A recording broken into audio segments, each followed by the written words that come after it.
Okay, good morning. It's 10 a.m. I'm going to call this meeting to order. Do roll call. Bonnie Lawrence. Here. I'm here. Peggy Brotzke. Here. John DeAngelis. Here. Chris VanBelle. Here. Kari Kohlman. Here. Bill Marquardt. Here. Okay, we have a quorum. Brings us to the next item on the agenda, which is prayer and pledge. Carol, will you please lead us in prayer, and Peggy, please lead us in the pledge.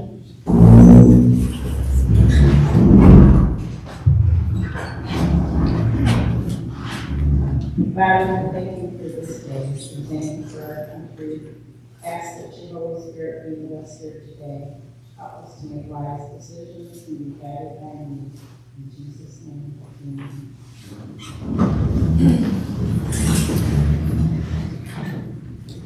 I pledge allegiance to the flag of the United States of America and to the republic for which it stands, one nation, under God, indivisible, with liberty and justice for all. Thank you. Next, we have additions, deletions, and approval of the agenda. Do I have any additions or deletions to the agenda?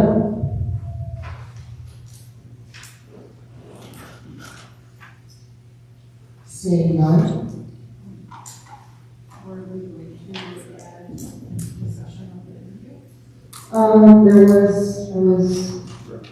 It's under, personnel for director search, and when we get to committee reports, we'll talk about it. Okay. Are there any additions or deletions? Seeing none, do I have a motion to approve the agenda as presented? I do have a question about the agenda as far as the treasurer bills to be paid, the requires action part. I'm wondering how you're going to vote on that, if you didn't, we didn't have an audit, and the treasurer, our finance meeting for December was canceled. So I guess it wouldn't really be a deletion, but I'm wondering about what the requires action part. We can change that to discussion. We'll just do it. When we get to that. Okay. Do I have a motion to approve the agenda as presented? Moved by Peggy. Do I have a second? Second by John. Any discussion? Seeing none, all those in favor say aye. All those opposed? Motion carried. Brings us to consent agenda. We have the approval of the minutes of the November 18th regular meeting, financial reports, assistant director report, and facilities report. Do I have a motion to approve the consent agenda? Kari, I'm sorry, I'm seeing the dates on this, so I'll check on the November 18th meeting. The 20th. Okay. So do I have a motion to approve the consent agenda with the change of dates to November 20th? So moved. Moved by Bill, second. Second by John. Discussion? Seeing none, all those in favor say aye. Aye. All those opposed? Motion carried. Brings us to our first public comment time. I want to remind everybody you are allowed a 1 minute time to speak during our meeting. You can either use your hand now or later in the public.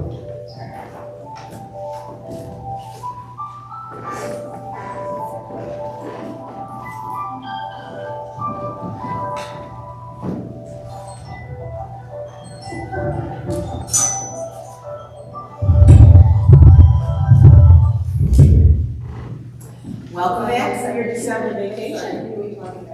Oh, sure, Kari. Thank you. I'm Susan Hoffman.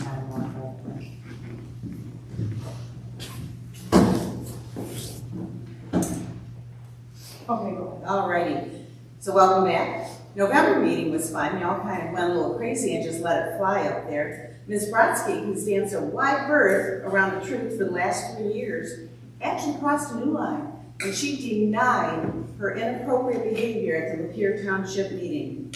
The township supervisor had to redirect her like a naughty child And she admitted she knew what she'd done was wrong, but she shrugged it off. Don't believe me? Watch the video. It's on Fight for the First Lapeer's YouTube page. Then there's me and Earl and the dying girl. Was that really a community concern? Or was it more like the time Ms. Brotzke and a buddy, maybe Ms. Kohlman, took a minor child's card to the library to do a little research, checking out materials on the minor's card? That dandy little summary of the out-of-context vulgarities from me and Earl, it came from the Fayette County Republican Women's website, the conservative voice of Fayette County, Texas. Interesting that Ms. Brotzke didn't choose to share where that information originated. Probably the same place where the renowned binder of book titles came from. So, on the LDL website, in addition to the 5 professional reviews, there are over 50 reader reviews, which you failed to mention. The reader reviews get a lot of insight into the book. A couple of writers found the book vulgar, but the majority agree it's a funny but poignant book, and they compare it to John Green's The Fault in Our Stars. Did you even bother to read the book before you brought that concern? Did you ask the community member if they had read it? Famously, you never suggested that folks read that book instead of just the Fayette County Republican Women's Book Report or summaries. I did read it, and the quotes you shared are just a really small part of a very good book that has some of the things that our president would call locker room talk. Once again, you've all proven why you are not qualified to determine what is or isn't age-appropriate material for our library's patrons. That's up to the professional staff and patrons and their parents. You've reminded us why the law doesn't allow you to decide what's harmful to minors. The courts still have our backs on that one. The Lapeer District Library serves a community much more diverse than you try to lead people to believe. The LDL needs a director, and the community wants a director. A director who will allow parents and guardians to guide their own children's use of the library. A director who will stand up to this board, and a director who will stand up for the freedom to access information for everyone in our community, and not just those who are preparing for the rapture. Who would like to speak?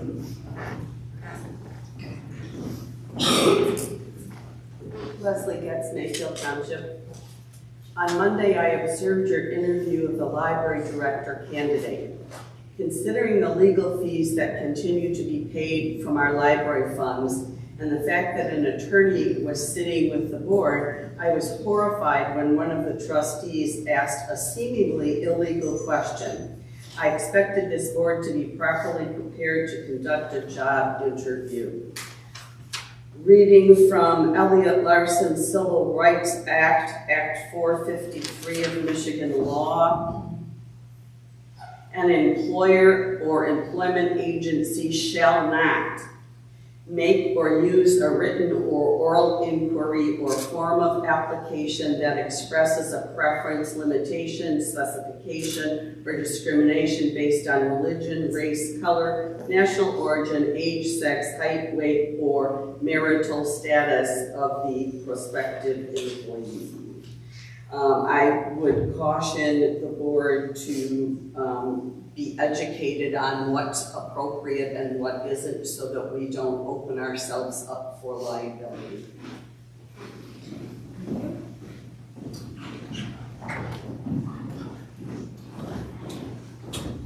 I'm Margaret Tompkins from Lapeer Township. For the majority of a fiscal conservative board, this board doesn't seem to have any issues spending our money on things that don't necessarily benefit our patrons. In the past year's time, we've spent tens of thousands of dollars for your attorney, and now we're seeing outrageous mileage reimbursements. One member was reimbursed for $780 for mileage. That's 1,114 miles. Another was reimbursed for $540 for 771 miles. The search firm used for the last director search supposedly had a clause in it that if the director left within a year, they would do a new search for free. Instead, you hired a firm out of California and are paying them, who knows how much, for a new search. Does any of this seem fiscally responsible? What doesn't seem to be going well is communication. When I had attempted to attend the board meeting in December and found out that there was not a quorum available, I looked high and low for contact information for this board. I didn't realize that the little purple sign where your names are is the link. I am on a local governmental board. When people have questions, I'm available to answer those questions. That's my job. I have emailed each and every one of you more than once for one specific question about the December quorum. I got responses from 4 of you. One of them was no longer here. Now again, for the second month in a row, I had to put my work aside and attend a meeting because I couldn't contact the members of the board. Last month, I had to attend the county commission meeting because at least they were meeting. One more item, I can't believe that as a board, you don't know what questions you can and cannot ask of a potential employee. The fact that one board member asked a marital status is mind-boggling. This is illegal to ask any potential employee. Great, another thing for the lawyer to look into and for us to pay him. Also, one board member mentioned that we're having trouble even getting candidates due in part to the controversy within our library. That's pretty sad.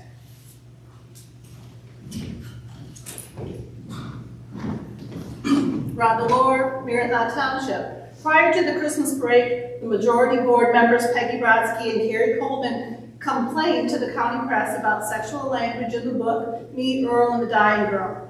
I actually read the book and found the profane and sexual language typical of immature high school boys and how they speak when they're trying to sound cool but don't actually know what they're talking about. I found it silly, not sexually arousing.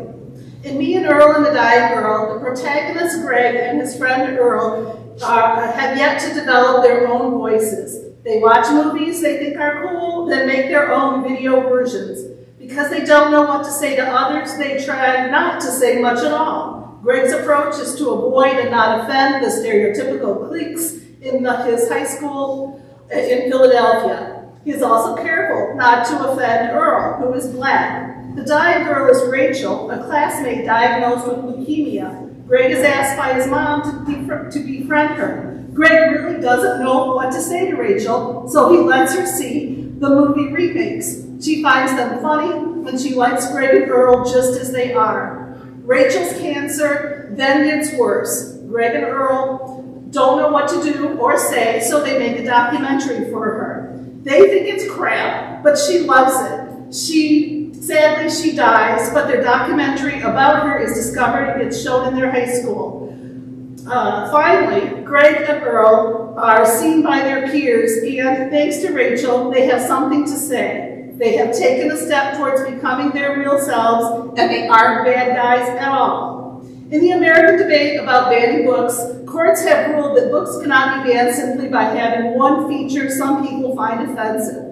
Books have to be taken as a whole and judged for their overall merit. Me and Earl and the Dying Girl is about more than 2 pages of dialogue describing cunnilingus.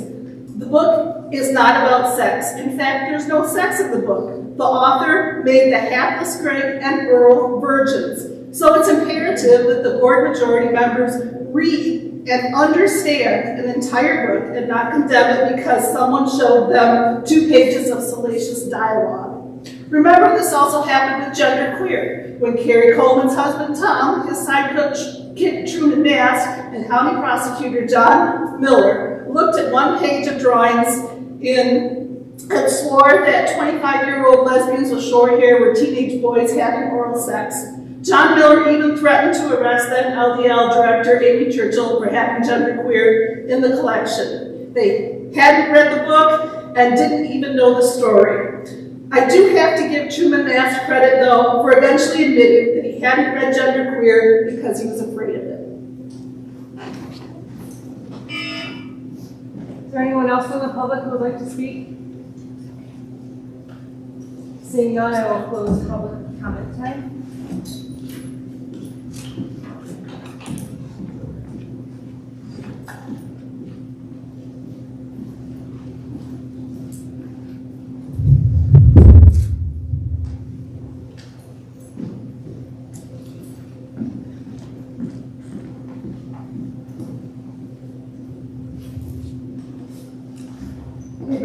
us to board reports. Treasurer bills to be paid. So because these bills and these checks have not been audited, do I have a motion to table this until next meeting? So Moved by John, supported by Peggy. Is there any discussion? All those in favor say aye. All those opposed? Committee reports, motion carried. Committee reports, finance, we have none, since we don't have a treasurer at the time. Brings us to personnel for the director search, and I'm going to first refer to our attorney to make a statement on behalf of the board. The interview of Stephen Bannister took place at the board's meeting on Monday. At one point, there was a question about his marital status. Michigan law does not allow consideration of marital status based upon hiring decision. Obviously, the questioner did not know the answer before they asked the question, which at the very least tells me that the candidate could make a community stage based on that factor. Just because the question has been asked doesn't mean that our decision is based on marital status, but under Michigan law, that's not a question that should be asked. Certainly best practices as well amongst employers and attorneys. Obviously, my counsel for the board is very correct. You should not have a hiring decision based on marital status. And given Mr. Bannister's resume and interview, I'm sure it won't be hard to make a decision without regard to what marital status is happening. Thank you. So let's get into the discussion of the interview with Mr. Bannister, and that question will not be used in consideration for whether we enter into negotiations with him to hire. So is there any discussion about the interview and whether or not we should enter into the negotiations? Yes, I think it's a great candidate, and I think we should enter into negotiations to make an offer.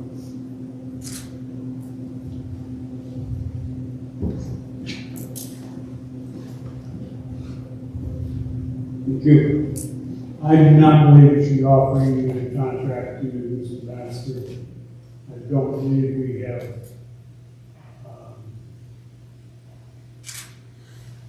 I don't believe a candidate, a choice of one candidate is adequate.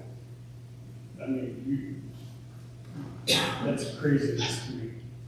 I'm not certain yet how I feel about what I saw in the interview or how his responses to at least my questions in the interview. But I do believe we need to invite others. And this whole notion that, well, we haven't had a director in a year, and so we've got to have one. Yeah, but we need to do an exhaustive search and one that includes the choice of more than one candidate. I was not entertained. I apologize. I was out of town. But I was at my daughter's house, and she's an HR director for a company in Indianapolis. I had her look at the resume, and she looked at his LinkedIn profile. She said it was a hard no.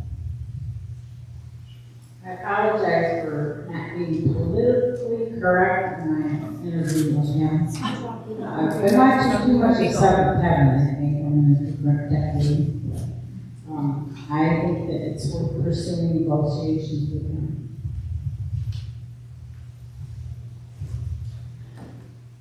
I think his resume speaks volumes. I think he is more than qualified. I think we owe it to the public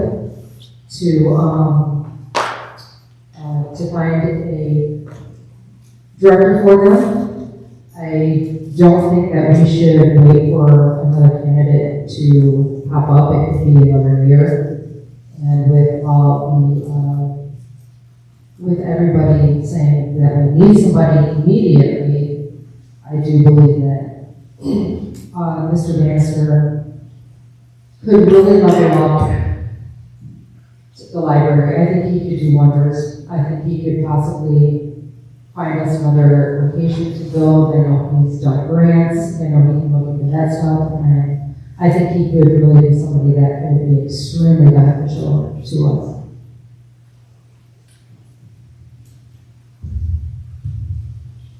Ideally, I would love to have more candidates to pick from or just to listen to. But honestly, I can't imagine another candidate to be more outstanding. I was really happy with this interview. I was really happy with the way he answered the questions very thoroughly. In fact, he answered several questions before of mine, other board members, before we were even able to answer the question or ask the question. He was very consistent in his methods that he's used and his intent, and he repeated over and over that he works with the community, the parents, the patrons, the board. I've given it a lot of thought, and it just really, I can't imagine another candidate being more qualified or more tailored to what we need right now.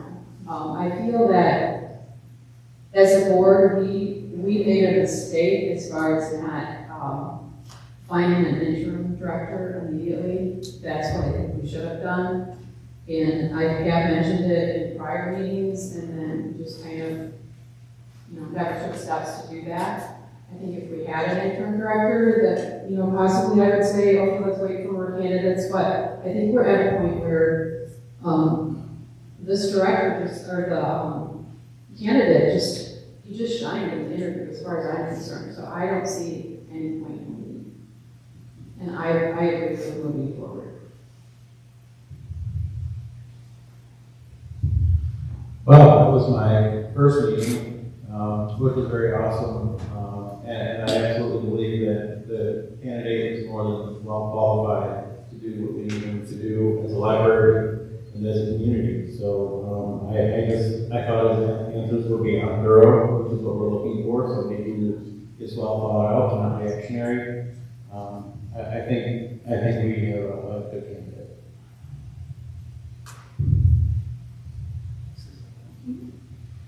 Also, I know we don't have one candidate, but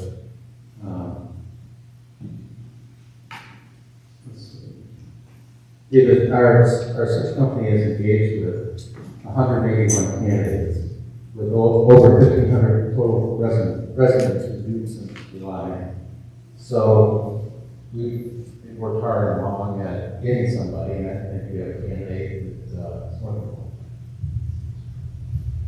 And just because they looked at 1,500 resumes doesn't mean every single one of those were qualified. So for our state, there are higher qualifications than other states. And I think if we have a candidate that wants to be here, wants to come and help us out, I think going another year, I don't think is a very good idea, especially when we have somebody that wants to come here and wants to help us out. So with that, do I have a motion?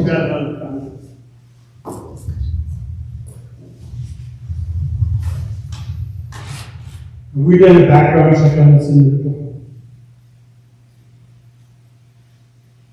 That will be done.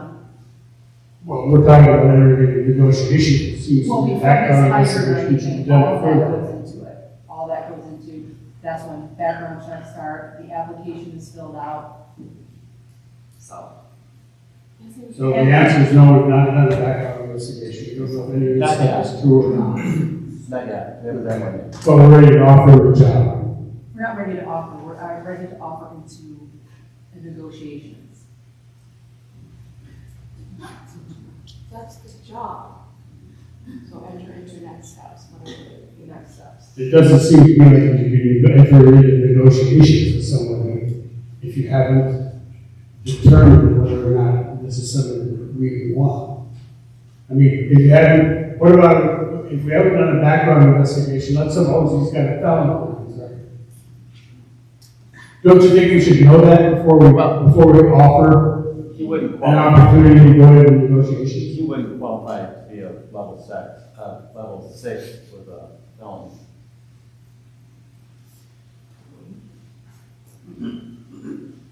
I think we're rushing to judgment here, and I'm hard no on this, I will not support it.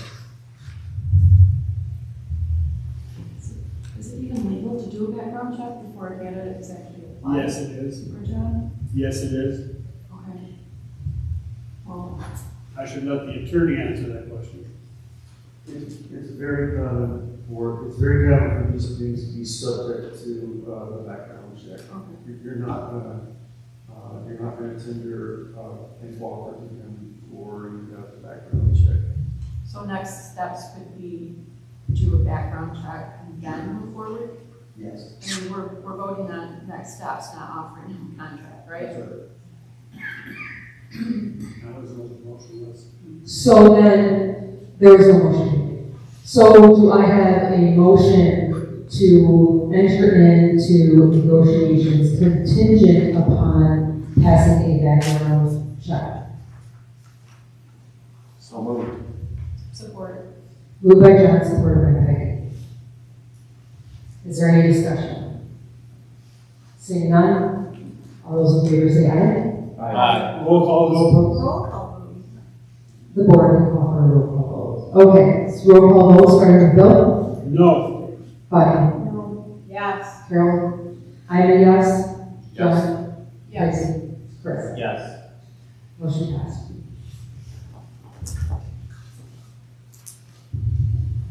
Brings us to Lapeer County report. We have one. Next, we have unfinished business. First is motion to amend Article 6, Section 5 of bylaws to reorganize the agenda for board regular meetings.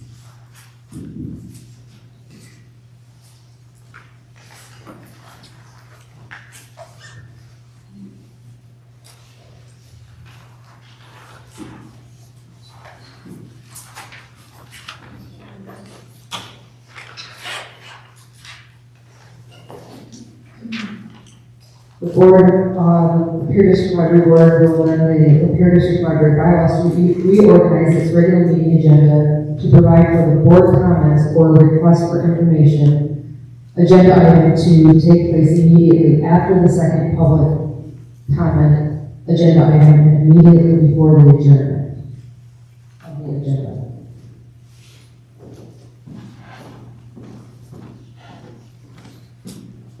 Do I have a motion to reorganize the Lapeer District Library Board agenda? Moved by Peggy. Support. Support by Carol. Is there any discussion?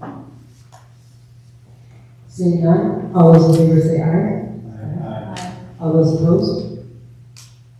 Motion carried.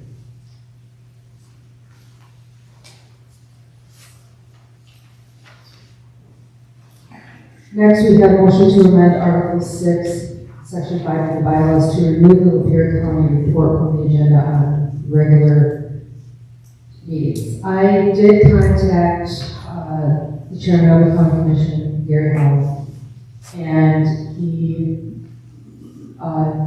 said that it's fine for us to remove it. So do I have a motion to amend Article? I will read that motion. The Lapeer District Library Board moves to amend the Lapeer District Library bylaws to remove the Lapeer County report agenda item from this agenda for regular meetings. Do I have a motion? So moved. Moved by John. Do I have support? Support by Peggy. Any discussion? All those in favor say aye. Aye. All those opposed? Aye. Motion carried.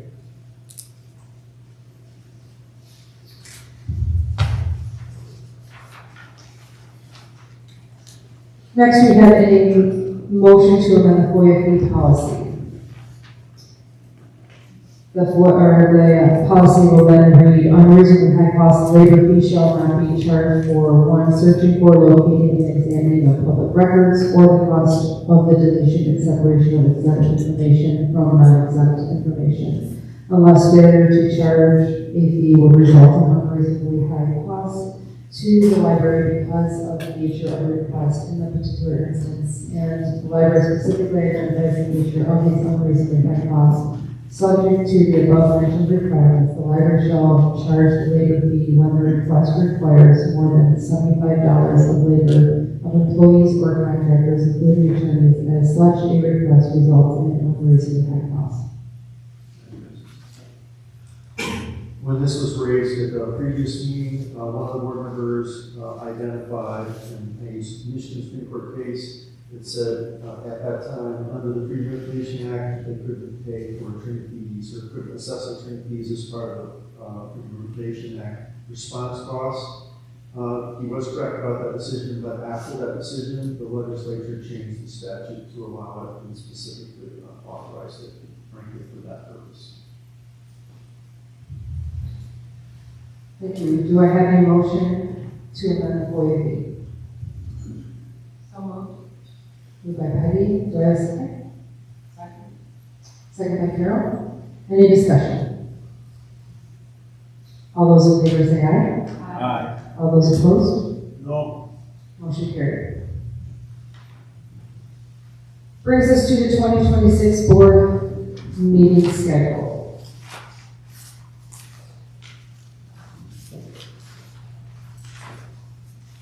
This was given out in the October meeting, but I do have copies of it.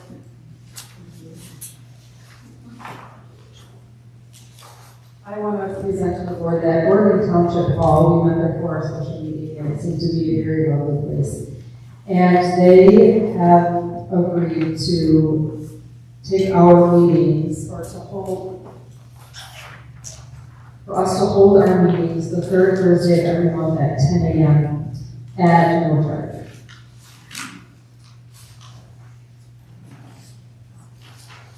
So if we want to, we can make a motion to change our meetings from the American Legion Hall at 10 a.m. every third Thursday to the Oregon Township Hall.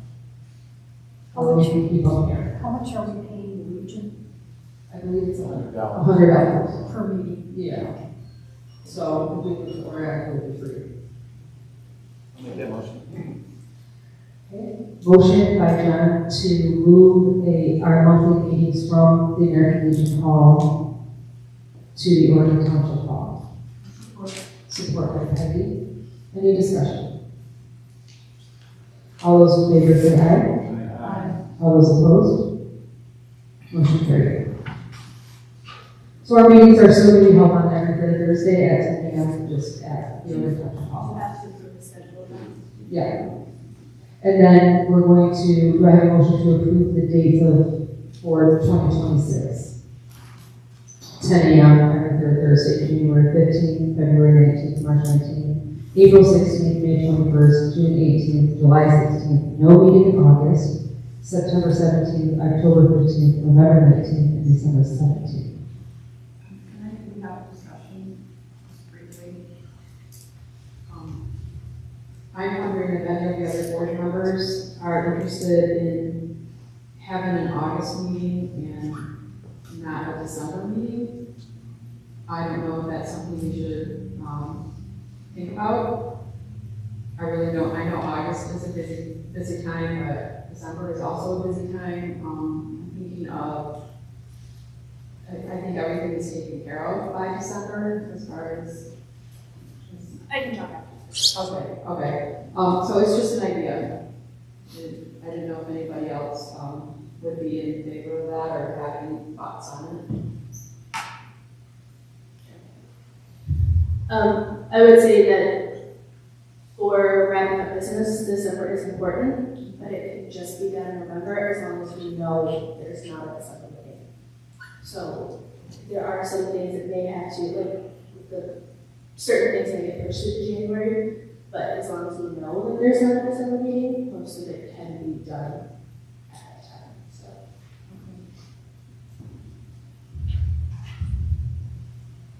December, canceling the December meeting would be, work out great. And then adding August? Yes.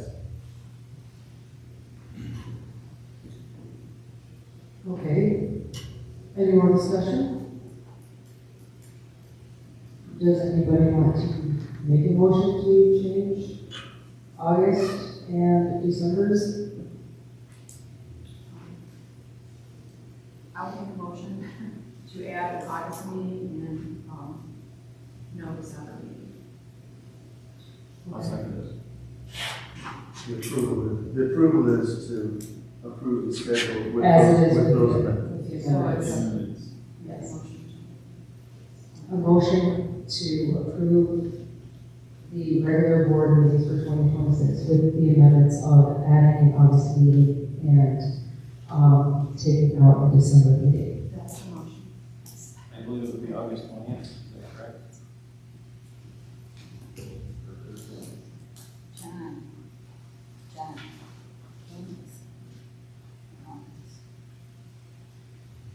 Yeah, but that's early.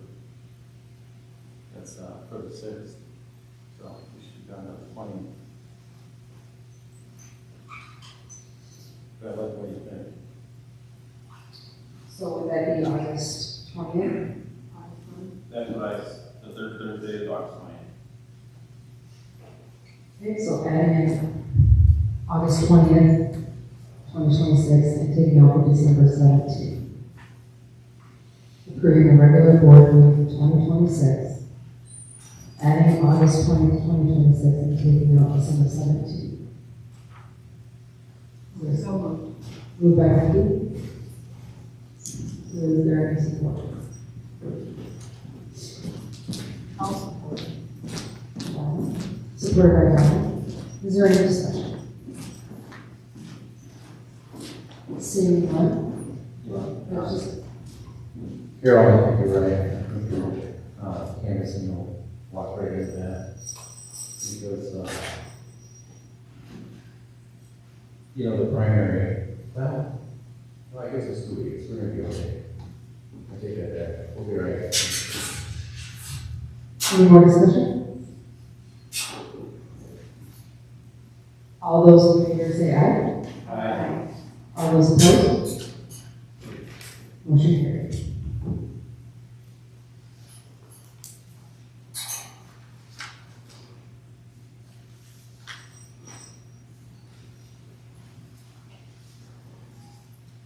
Next is further discussion of Polaris system.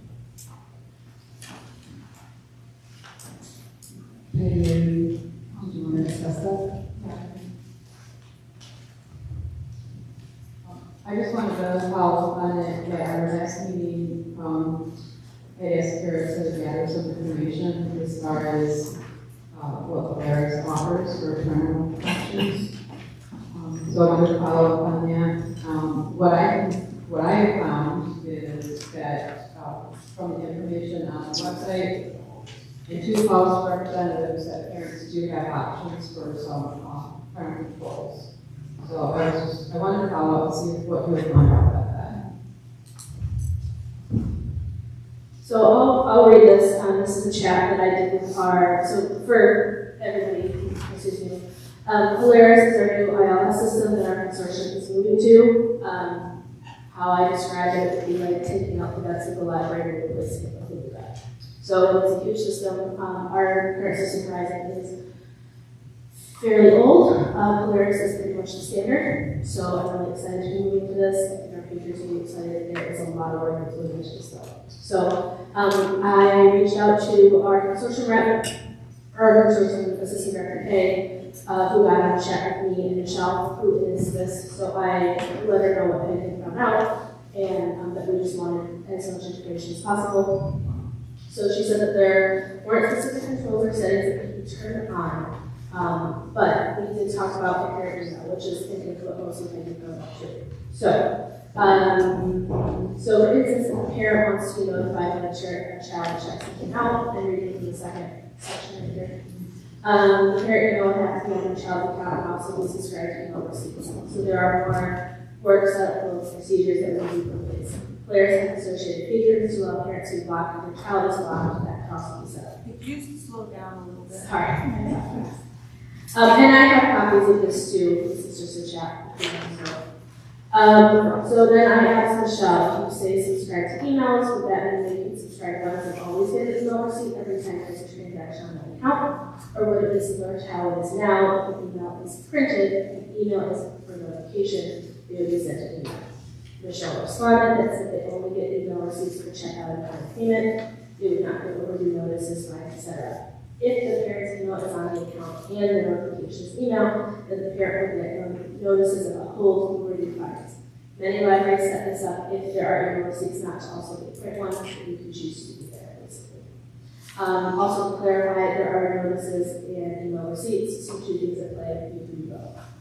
And then I said again, just to clarify, are the email receipts when items checked out of the child's card instant, like the email on the account, which would be parents would always get an email receipt if anything was checked out of the account, which she responded to yes, the checkout email receipt should go right out after checkout.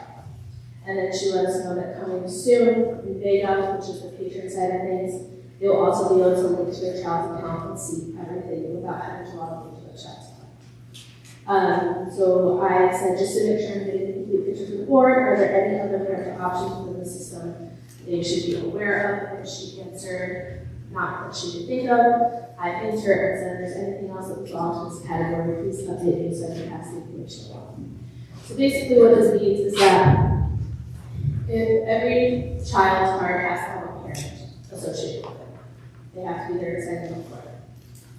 So if the parent had an email listed on there, and this is turned on, which it doesn't seem like it's hard to turn on, it seems like many other libraries are doing this. Every time that child's card has a checkout on it, the email on the account would get a receipt for it. So the only problem with this is that, not a problem, I would say, a workflow.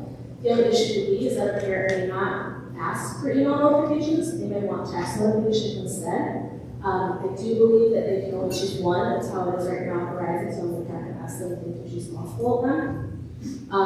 We could make it so that it is a standard in our policies that every child's account has to have an email associated with it, and we could have it on, so something we do with our newsletters is that it is listed on our application, that when you sign up, when you give your email, you will automatically register your newsletters, you can opt out.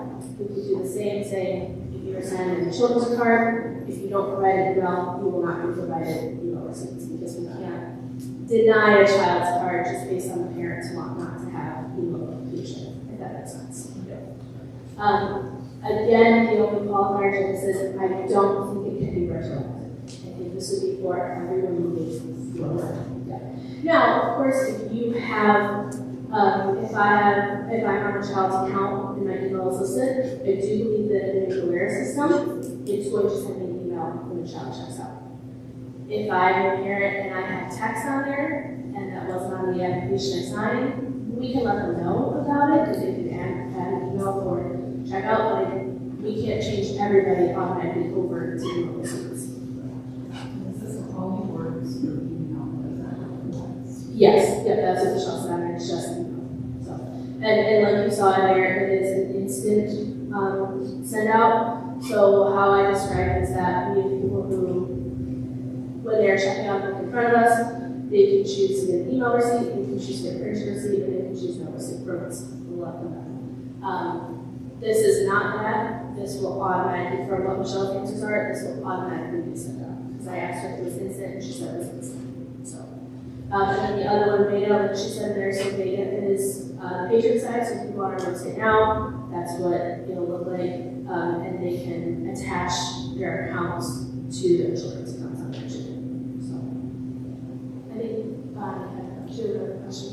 I'm just curious, so if every child, could you send something out now and say we would like an email for every child's account, or no? We could at some point. I'm not going to promise it is happening now, because you will see this timeline of Polaris is going to be moving very fast. Okay. So I would have to get that info from Valley, but we can send something out, talk about, and of course we could promote it in-house and on our Facebook and all that too, to change it over. And I will confirm with Michelle that if someone already in the system changes over, it will be sent out that way. How many, do you have a ballpark, how many children's accounts? I don't, I mean, we just, and we can get that information. 10,000, 5,000? Well, we have one of our stats, we just looked at how many registered pages we have. I don't even want to make a guess, because I feel like I'd be wrong about it. So we currently have registered 13,000 homes. Okay. And those get cleaned up very quickly, so I would say probably a quarter of that. Now, of course, you have groups where there are multiple children in the household, so that is looking under one person, so those numbers might be skewed. But once, I'm more interested in making sure this works and making sure we're getting it before doing a push to make everyone sign up, because I'd rather get through the workload, make sure it works, and then we can do a push to be like, hey, sign up for it out here. And hopefully by that time, it'll also be connected to Vega, so they can do it on their own. Questions? I'll probably follow up with you on this, because I don't have the paperwork that I emailed to you, or what I've seen on the website. So there's more in Vega that said that parents had control to get permissions, adult or children, and the wording is kind of vague on that. Yeah. What does that mean? And I did ask her, I said, you found, and I asked her if there was any other permissions. I asked her if there was any other permissions. Now, Vega is a different side of it, so she, as you can see, I told her to let me know if there was anything else we can do there. Once I get into Vega, we have a trade on Vega, that's next week. Once I get into there might be other options, but as long as there is this option of email, I think that's a good starting point. I just want to make sure that it works first before promising a bunch of people this is going to work, and then there's something wrong with our flow that's not working out there. So, but like you saw, I asked Michelle to give me any more information, so if something comes up, if she's in a meeting about something else or it pops up, she's going to let us know if there's anything else. And the nice thing about this is that there's going to be a lot of changes happening, so we've got time to kind of see if something's working or see if something's not working. And it's pretty, Polaris is pretty easy to implement things quickly. So, any other questions?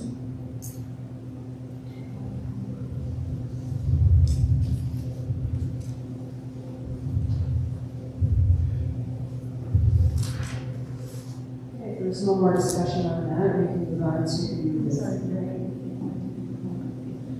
I sent all the board members a link to the Polaris site that has, they have videos, like webinars that you can look at, all the ones that are passed, and I think there's one today actually starting at 1 o'clock. But if you miss it, you can go back and watch them. So there's quite a few on there. So. And I can send out, we just got a list of local, not local, there's a couple local libraries that, I say local, so components, that use Polaris currently. So if you wanted to see what their data set looks like, there's not much you'll be able to do on there because you don't have an account, but you can at least see what it looks like. So I can send this out to you.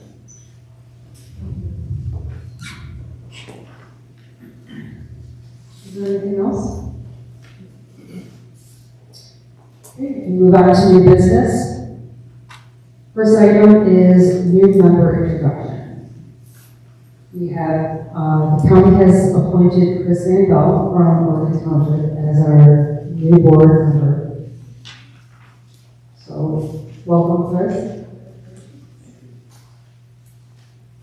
Next, we have 2026 board committee appointments. So right now, the only committees we have are going to be the search committee and the finance committee. And on those committees currently, we have John DeAngelis is on the search committee. And who's on the committee? Peggy Brotzke and John DeAngelis. And on the finance, we have Peggy and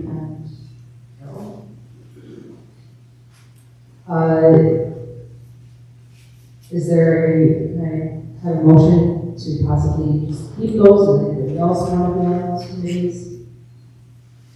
If not, we can have a motion to.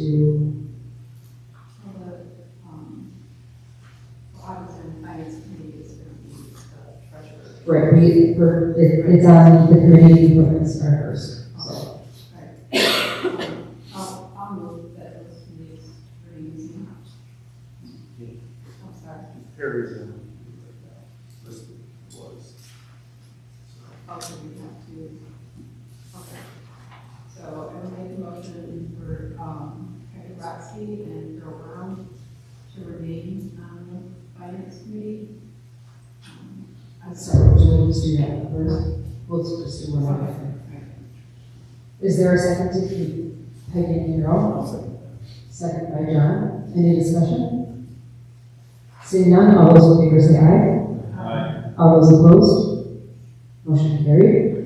Next brings us to the search committee, keeping John DeAngelis, John VanBelle, and Peggy Brotzke. Do I have a motion by Peggy? Do I have a second? I'll second Second by John. Any discussion? All those in favor say aye. Aye. All those opposed? Motion carried. Brings us to the 2026 board officer appointments. I think we will start with the secretary. Do I have a secretary nomination?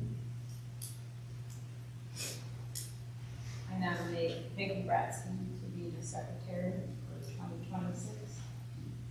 Any other nominations?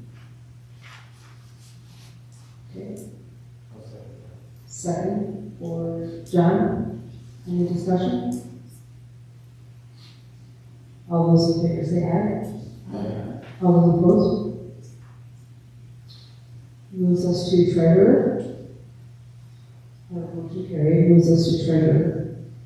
I would like to nominate Bonnie Lawrence for treasurer. I'll second that. Second by John. Any discussion? All those in favor say aye. Aye. All those opposed? Motion carried. Brings us to vice chair. Do I have any nominations for vice chair?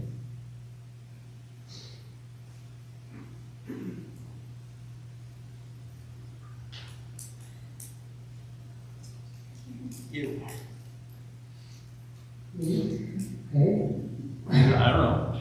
Nomination for vice chair is Kari Kohlman. Do I have a second? I'll support. All those seconded by Peggy. All those in favor say aye. All those opposed? Okay, so I have a motion carried. Do I have a nomination for chair? I would like to nominate Chris VanBelle. Second that. Okay, motion to nominate Chris VanBelle as chair by Peggy. Seconded by John DeAngelis. Any discussion? Seeing none, all those in favor say aye. All those opposed? Aye. Motion carried.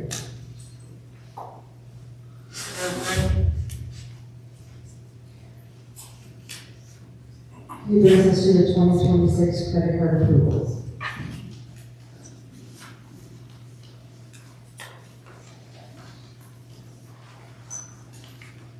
The Home Depot authorizes to Brian Kirby, Cheryl Wells, President. Home Depot authorized user Cheryl Wells, President $1,000.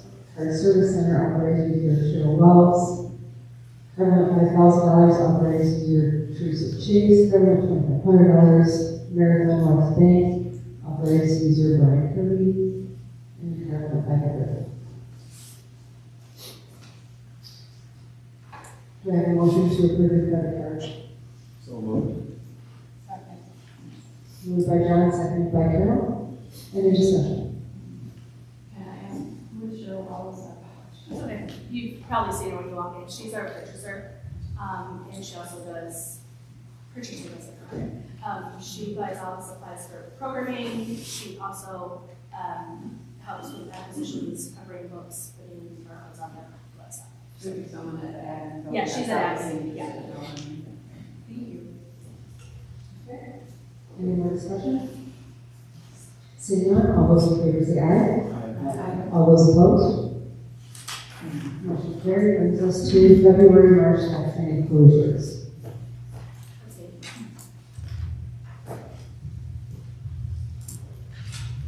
Okay, so the reason this is so vague on here, as I talked about, we are getting ready to transition over to Polaris. So I have some dates.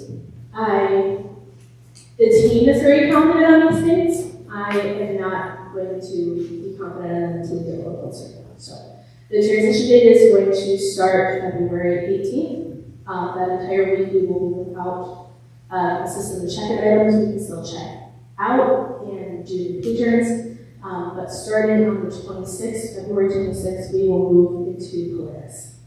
I am hoping to close all branches for 26 and 27. That gives 2 days for all staff to come in for training. Don't think 2 days of training is completely needed for everybody. I know there will be staff that will be there all day for those 2 days because they want experience with it. So this is going to go through their whole system, the patron side of things. Hopefully we'll have the app up by that time, full website, so there's a lot to have experience with. This also helps because we will be unable to check the items that whole week, so the 26th, the morning will just be spent checking the items. So we'll have a full week of that. Like I said, our team is very confident that the 26th and 27th are the dates, or the 26th is the date we'll turn over. I just want to get a little closer to it before actually announcing it. So my plan is to let you guys know as soon as I do. It should be after the next board meeting. I was not sure it was going to be after the next board meeting, so I wanted to just get permission now. We'll training on those 2 days. We'll provide breakfast and lunch for the staff that can come, and I don't expect people to come both days, but it will be an option if they want to get experience with it, and then we'll open back up for regular hours on Saturday the 28th. So, any questions about that?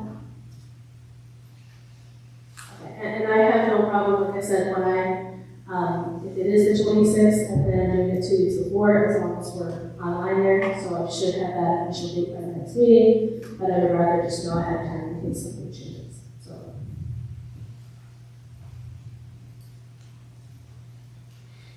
Question?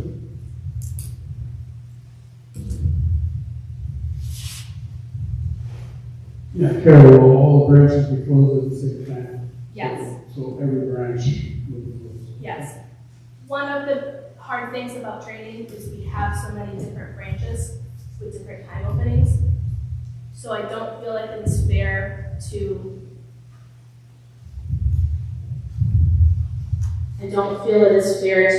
require staff to come in when they would be working at their desks, or they should be working in the branches. Additionally, this is going to be a big change for all staff, so it can't just be regular hours. We need our subs to come in, we need our branch people, we need our department heads all to be there. So, and like I said, I plan to set it up so it's going to be very similar the 2 days. So if someone, they will have to come Thursday or Friday, it will be required for training for those 2 days. But I will open up so people can come both days if they want. And I anticipate a lot of staff will probably be there those 2 days. On the agenda, it says March closures. I wasn't sure. I didn't get the February 26th date until Monday of this week. So that's when the March one was on there. But the plan is right now is the 26th and 27th, which is Thursday, Friday, and then we'll open back up Saturday. I plan to be working Saturday there's a lot of background stuff that I can't do until we go live on Polaris. So I'll be working Saturday. Also, I'm sure there will be some issues Saturday too, and then that will be ready to for the so.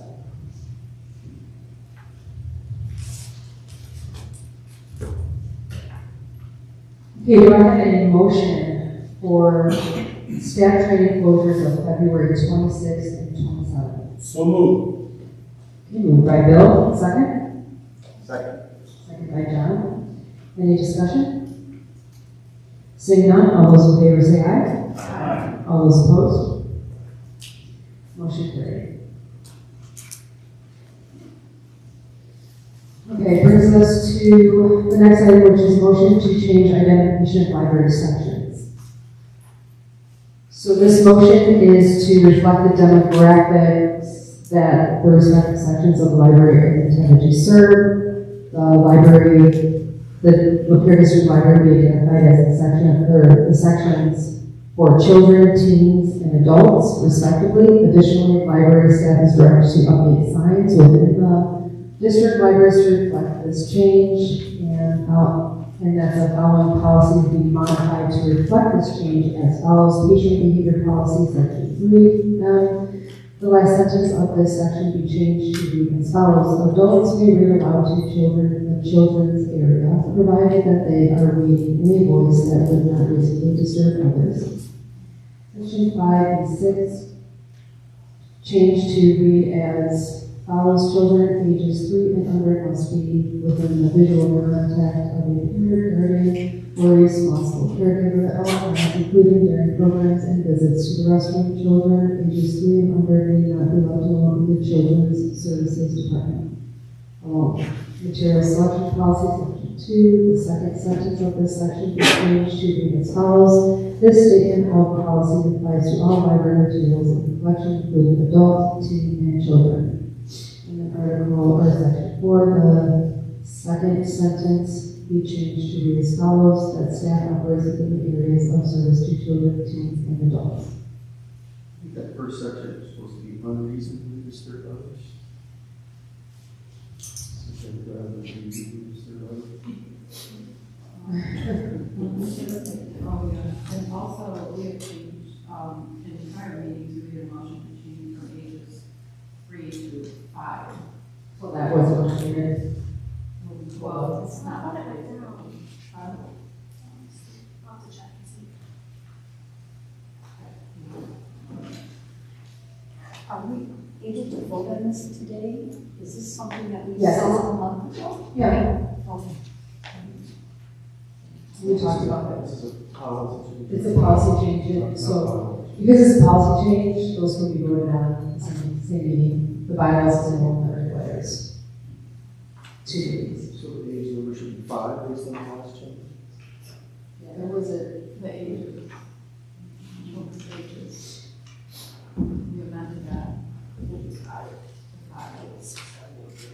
So do I have a motion to change the identification of the library sections with this motion and with the changes of unreasonably and children's age 5? I'll support it. Second.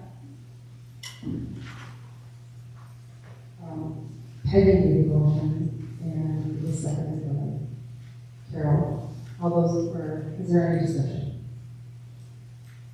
Seeing none, all those in favor say aye. Aye. All those opposed? Motion carried.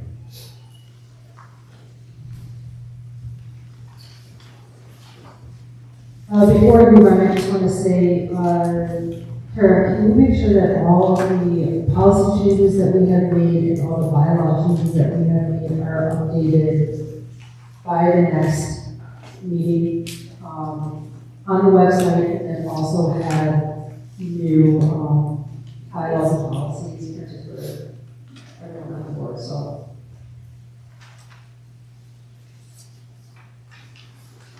Director, there is none. Assistant Director of Technical Services, do you have any report? Here's what it is. Is there any questions on?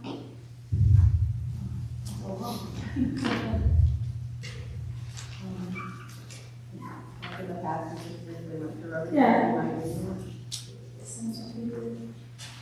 So for November and December, they did a players implementation deal. I also had a vendor meeting with Shelley Brady. Brady is our printer supplier. So the contract is up for 2025, so we will be getting new printers. We don't have a date on it yet. Knowing our luck, it'll be in February, but we'll have this other stuff, so.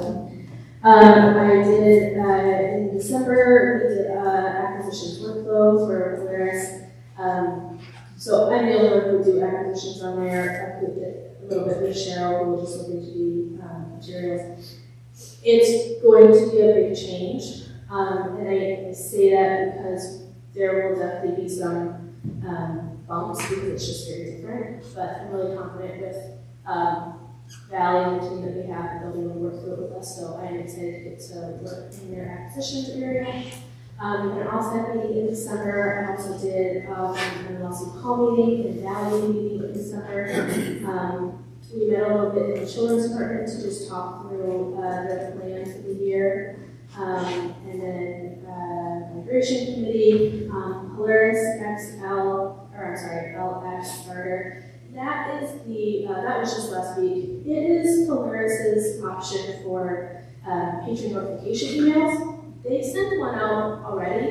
There's an option to do a much fancier one, which we might do at a certain time. It's a lot of work to set it up before, and I don't think it's truly worth it. So we're going to stick with their regular template for now, and then we can always work on it later. They did attend that. And then this week I have been doing full acquisitions training. So we've had it for 9 to 4 every day this week. Again, I find it very helpful. I'm just a very hands-on person, so I want to get into the actual system and work on it. And we won't be able to work until after we go live. So, other things I've been working on, we finalized the Polaris schedule for 2026. I have been going through a Polaris code check, so that is making sure they gave us a list of barcodes and making sure that when we did the data transfer, everything is popping up right. So if it says it's a DVD in Horizon, I put it in the Polaris and make sure it's still listed as a DVD. So there will definitely be some stuff we find along the way, but for everything that I thought was pretty good, we just had one that didn't change over. You saw that I talked about the Polaris transition schedule. I'm going to start sharing that with staff next week. We have a less, I don't want to say less important, we have a training next week that's going to show them what the Polaris data set looks like. That's not mandatory, but it is going to be open for them to come into, and at that time I'll share what our training schedule is going to look like. We've been doing material ordering. We have looked into, Julie, our adult department head, has been running some reports and finding that our patrons are very much reading large type.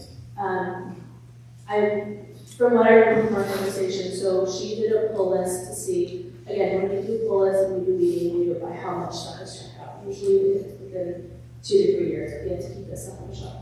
I believe there were 9 books out of all the large type that needed to be reviewed. Everything else was checked out. So she actually got with a vendor who we already use, and is going to be ordering. It's very hard to get large type in some places. We can't even order some stuff on Amazon. We had a bunch canceled in December, so she is setting up a new account with a vendor we already use, but we're going to be getting large type from them. So more of a system coming into that. I'm really excited about it. We're also starting to do our summer meeting planning. We've got a couple people secured for that. I know I talked about the last meeting, the Kari grant. We did put a press release out about that. I haven't gotten a check in our hand yet, so I don't have the money, so I don't have any plans for it yet. Again, I plan to mostly put it towards DeAngelis, since that is the Carnegie building. But until that check is in our account, I don't want to say I don't trust it, but it's not counting it. Is that something official awarded to you? Yes.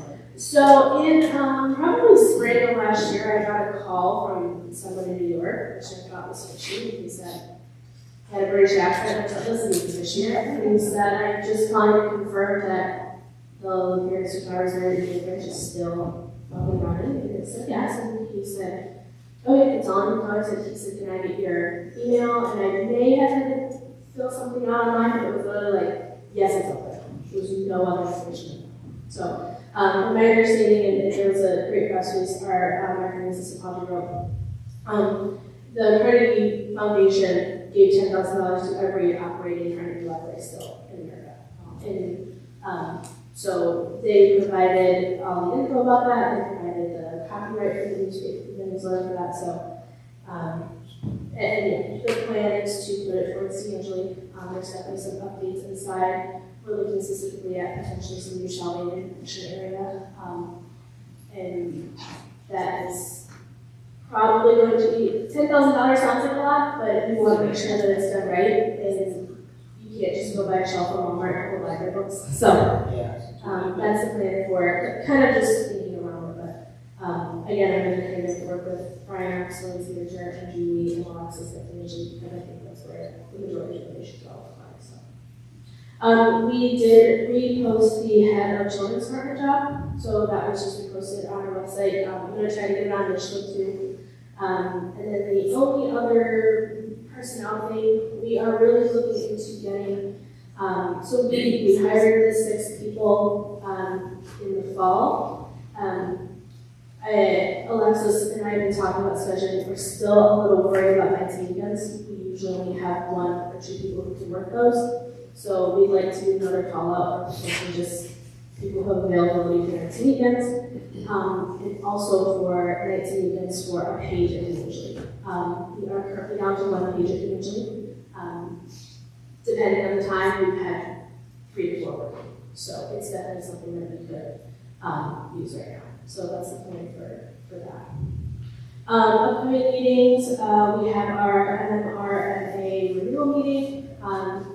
I have a call meeting for MMLC, a VLC call meeting, and then like I said, next week is Beta Discover Training, which I'm kind of combining it more with the staff training, the morning webinar training, and the afternoon reserve meeting for staff. And then we do have an in-person MMLC meeting in, I believe it's Saginaw, the first week of February. So. And if anybody has questions about any of this or it comes up later, just let me know.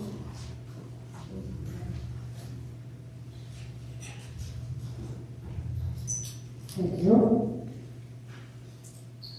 Okay, communications, we have the January, February newsletter, December circulation report, motion to amend Article 6, Section 5 of the bylaws, motion to, there's 2 of those, and motion to amend FOIA fee policy, motion to change the limitation by our sections. Any questions on any of those?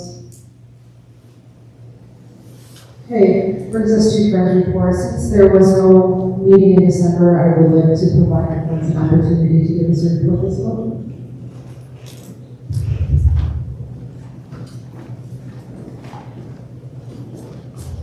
Thank you. Ryan Kluge here, President of the Friends of the Marquardt D'Angelis Library. I will be meeting with the board of the Friends soon. I will be corresponding with your assistant director and appropriate staff on her team to get the annual wish list that they generate for us. In the meantime, we have been working very diligently behind the scenes, raising additional funds for the library to be able to continue to fund operations at the level we do. So I will be making sure that I coordinate with you and your team to get the wish list that we need. I'll meet with our treasurer, and then the board will sit down and we'll look at that before our annual meeting. So at the next meeting, well, not next meeting, but probably a couple meetings from now, I'll have a lot to report on all the positive things we're going to do for you. Thank you. Next, we have board members and requests for information.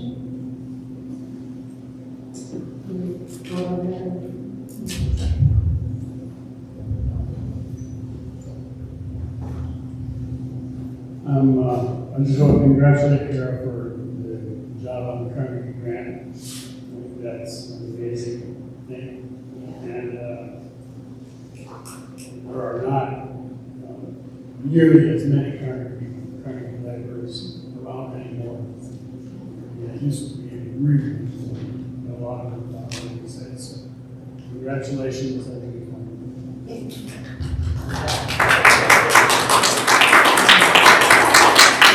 I'd just like to make a statement today. I'd like to honor today's Walk for Peace. This is a group of Buddhist monks and a local peace dog who are walking from Fort Worth, Texas to DC. They're currently in North Carolina. Their journey is a purely spiritual and humanitarian walk to spread awareness of peace, mindfulness, compassion, loving kindness, and unity. May you and all beings be well, happy, and at peace.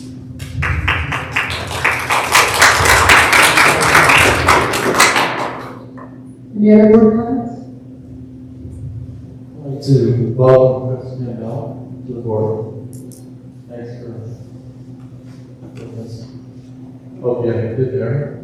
And thank you also for wanting to be the chair. We appreciate it. Thank you.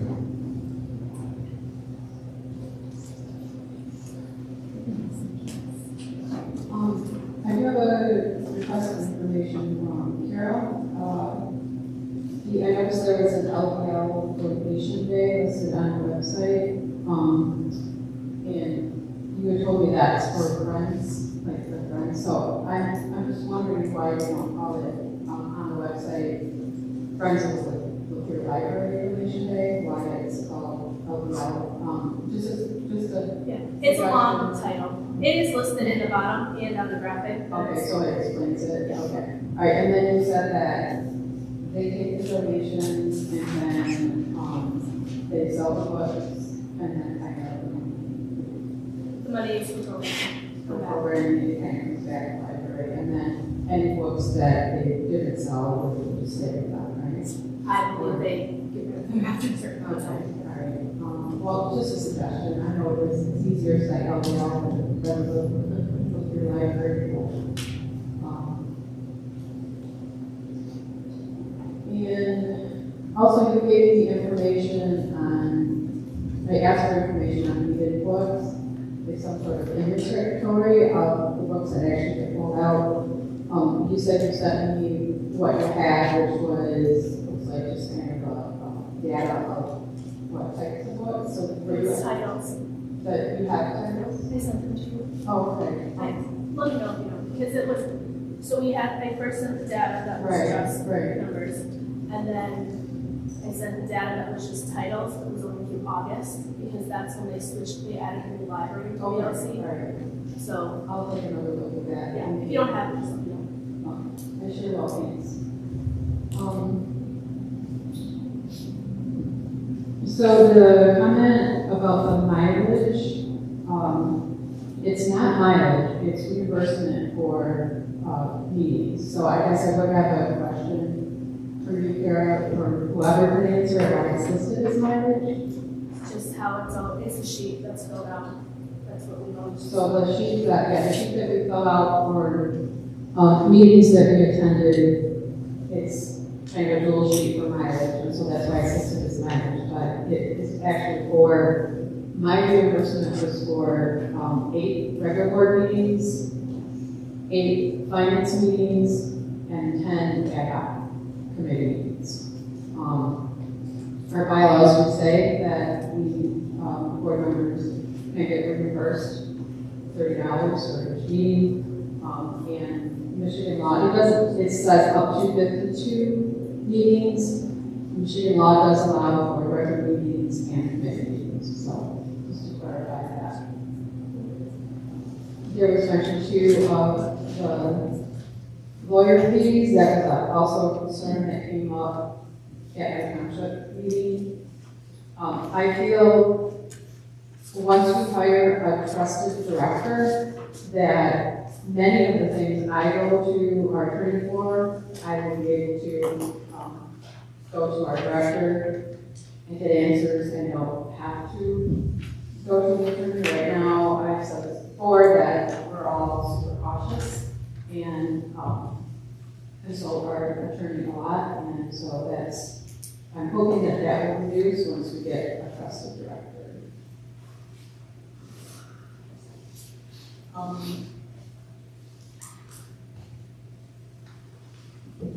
So this is going to be very hard for me to do, but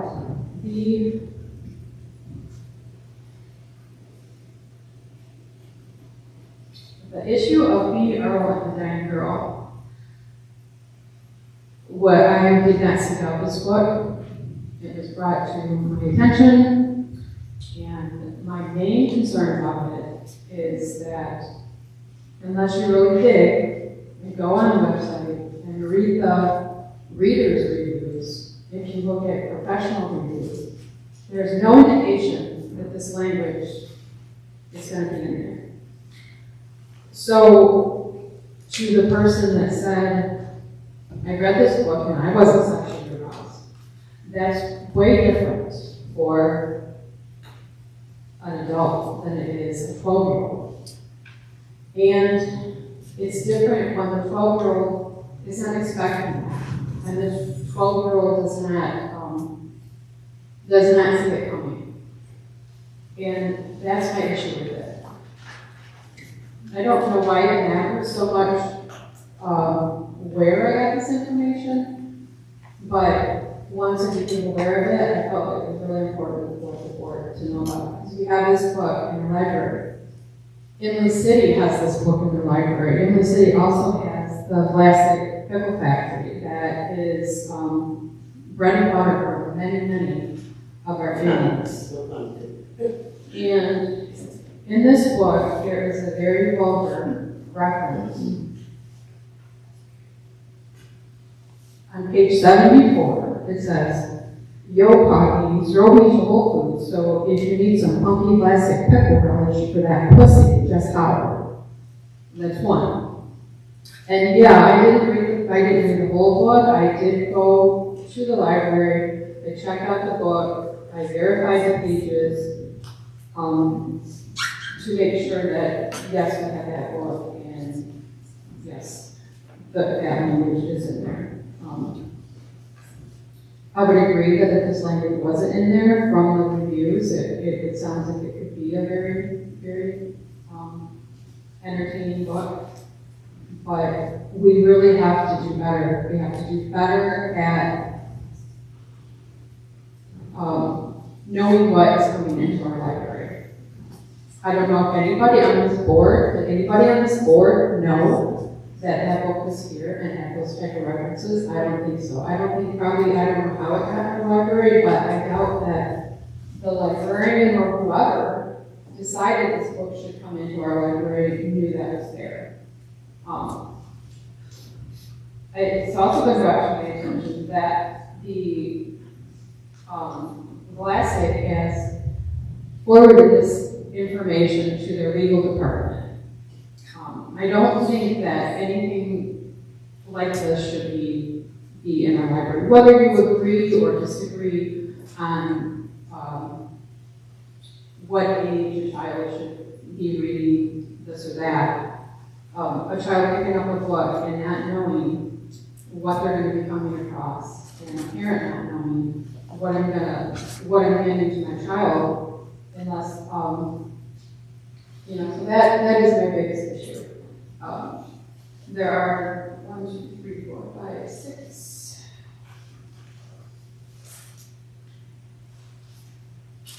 7, 8, 9, 10 pages with concerning language. Not just concerning language, it's sexually explicit language. And I believe it could be there maliciously and just for a child to read that and be sexually aroused. If you don't believe that there's a war on your children, it's going to be very hard to convince you of any of that, so I'm not going to try. But in my heart, I do believe there is a war on our children, and things like this are a part of that. I think it's shameful that we have this book in our library. I really do. And it's still there, it's still being checked out. I haven't pulled it and burned it, like many people say, I'm going to pull 2,500 books and burn them. No, I'm not. But we do need to look at this and start thinking seriously about how to handle it. One of the reasons I support moving forward with our candidate is because he agrees with that, and he agrees parents should be in control. But parents can't be in control if they don't know. They need to be aware. The parents need to be aware of what's in our library, and we should be obligated. We service children, and whether we're legally obligated or not, we are an agency that services children, and we owe it to our children to look at stuff like this and make better decisions on what we put in our library. That does remind me of one thing. I forgot to request for information there to ask you.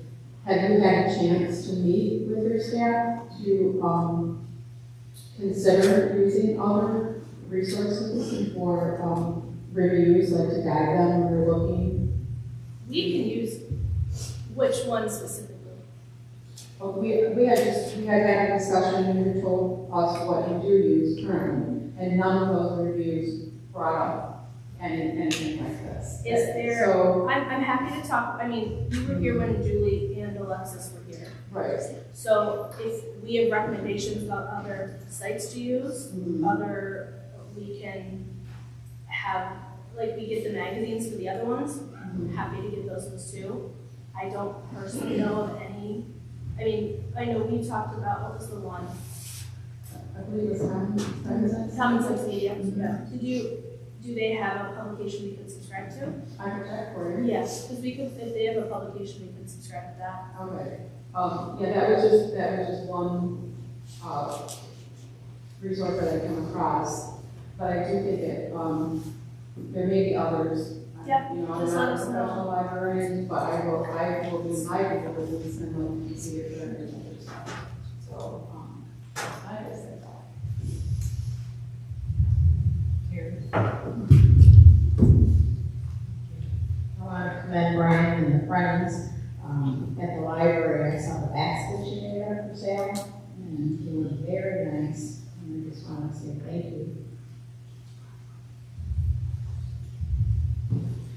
I just wanted to piggyback off of what Peggy said in regards to attorney fees. As I thought was happening behind the scenes in the public, on the website, quite frankly, first, there's a comment by somebody that said being in a library board is a very protected position.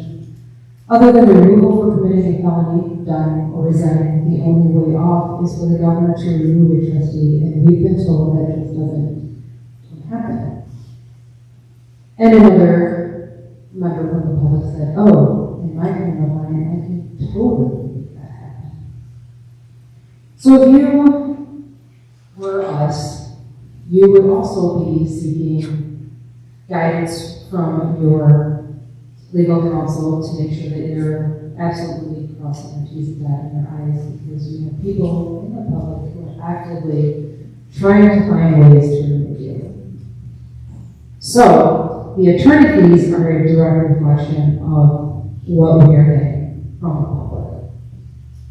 And that's why, in my opinion, they are so high. Because if we weren't being attacked and being FOIA 10 times what we were the prior boards, then we wouldn't have to seek counsel on as many things as we do. So, is there anybody else? Okay, that brings us to MLC report, Bill.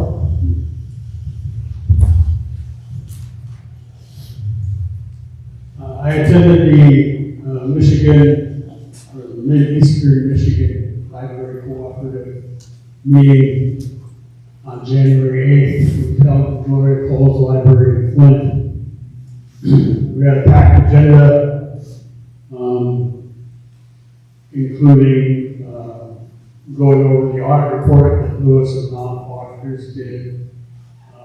We got a flawless audit, so that's good. Went over the financial statements and all the rest of it.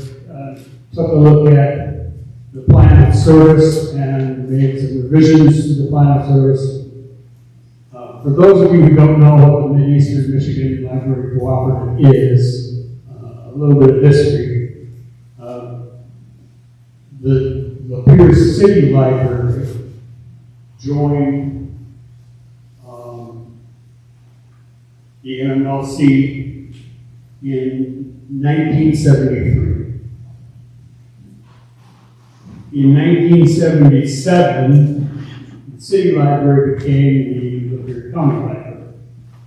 And the county library then participated with the MLC.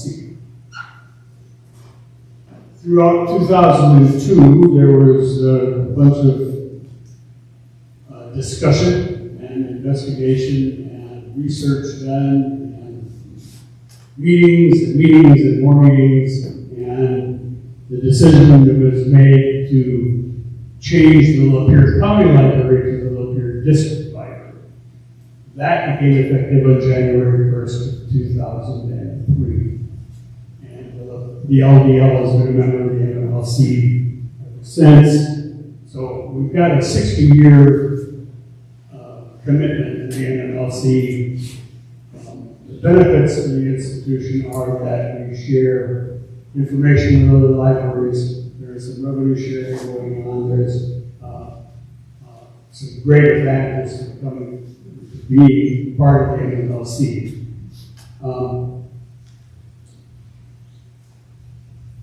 Couple of other things that were discussed at the meeting. We're trying to come up with a new strategic plan. The current strategic plan for the MMLC expires this year. So they are exploring another 5-year strategic plan. And we decided at that meeting to hire Kari Kohlman, who was a former Lapeer District Library Director. She now is running an organization called Woodlands Lapeer Library Cooperative. They will be assisting us in developing the new strategic plan for the MMLC for the next 5 years. The bid for Kate came in about half of what all the rest of the bids were. And then the other important thing I think that was discussed is that we have, this is the January 8th meeting, we'll have another meeting on May 14th, that one will be recycled.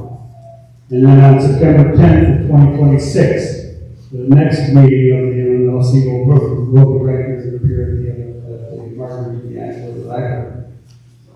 I can tell you what the agenda is going to look like for that. We'll do the budget final revisions for fiscal year 2025-2026. The MMLC director will have his annual evaluation performed. The director's work plan will have a final report, oath of office for the incoming board members, work plan presentation, budget review and adoption, resolutions, and then adoption of the strategic plan, as well as making some committee assignments. So it's going to be another package in September, and I would encourage the entire board here to put it on your calendars and to plan to attend. I think it's important for all of us to understand what the MMLC does and how it benefits this institution. I would also invite anyone from the public to please join us. We will be at the DeAngelis branch, like I said, September 10th, 2026. And then the last thing is Ruth Hughes Memorial Library in Inlay City has appointed a new representative to the MMLC. Her name is Erin Ferguson, and we welcome her. That's it. Any questions? I suppose for the time on September 10th, that'll... 5:30 p.m. 5:30 p.m. 5:30 p.m. All our meetings are at 5:30. I should also say that my term on this board, on the MMLC board, will expire in September. So there will be a vacancy that will need to be filled by this board by that time. I would be interested in staying on it, but it's all up to you. Thank you. How long is the term? 3-year term. And you can do two 3-year terms, then you're out. Then you're gone. Okay, thank you, Bill. Brings us to our next public comment time. If you did not speak in the first public comment time, but would like to speak during the second one, you are welcome to. So, I'll put the microphone up here and then please wait till I get back to my seat to start. Before we start.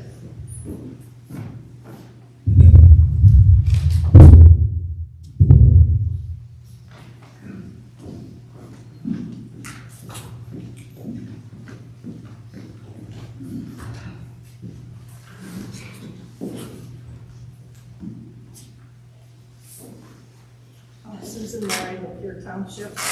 Carol, you want Susan Moy, Lapeer Township. Carol, you want politically correct. It's Hello? You're gonna have to get closer to it.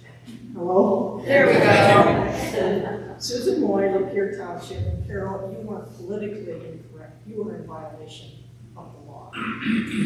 Second comment is I do not like board meetings in Oregon Township. It is not a central location.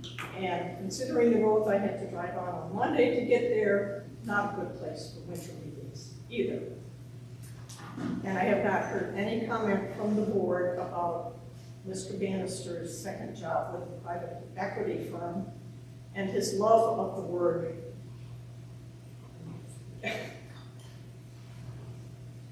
Anyway, all the data. Equity firm? Yeah, he worked for. Yeah, I know, I knew that was public comment. Analytics. Analytics. And my concern with him is he's an older man, he's close to retiring. I think he will only stay a short time, and I think once he gets his MBA, he will retire and become a consultant, and then we will be back where we are now. I would suggest looking for somebody who could stay longer. I'm not sure about that, but that's the impression I got from the interview, was that he would be a short-term director.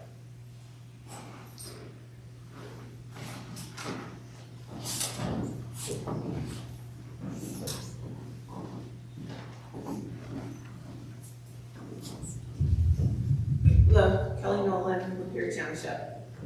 Fight for the First Lapeer is excited to announce that we have been given the rights to show a private screening of The Librarians, the movie. This will be at the Pix Theater on February 1st at 2 p.m., followed by an expert Q&A panel. Tickets will be sold online or at the box office of the Pix. Tickets are $10. Film is 88 minutes long.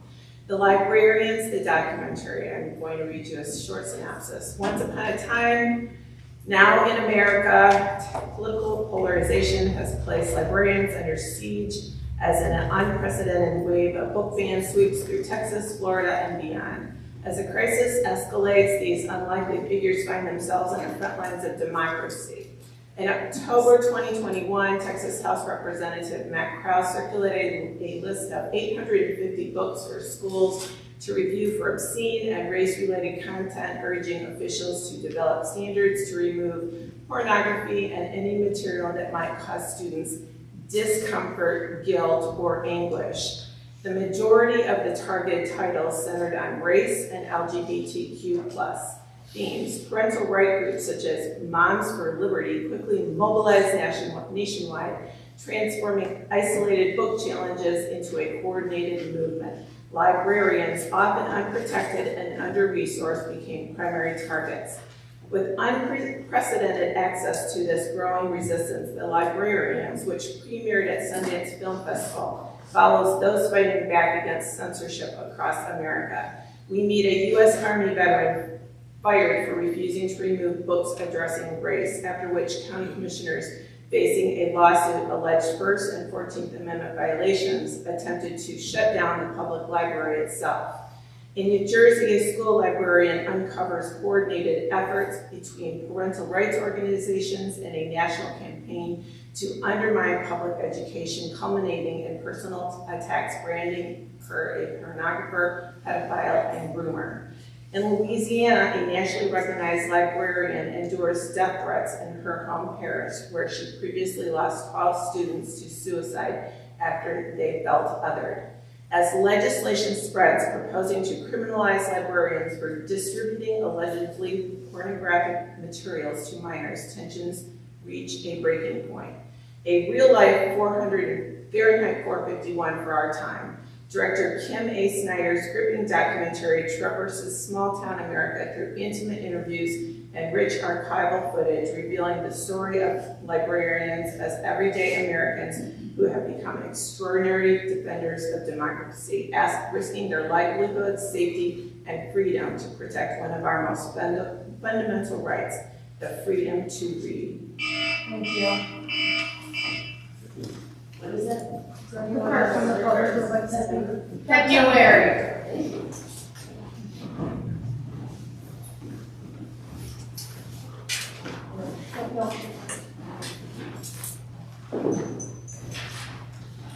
Guess I'll get in line a little sooner.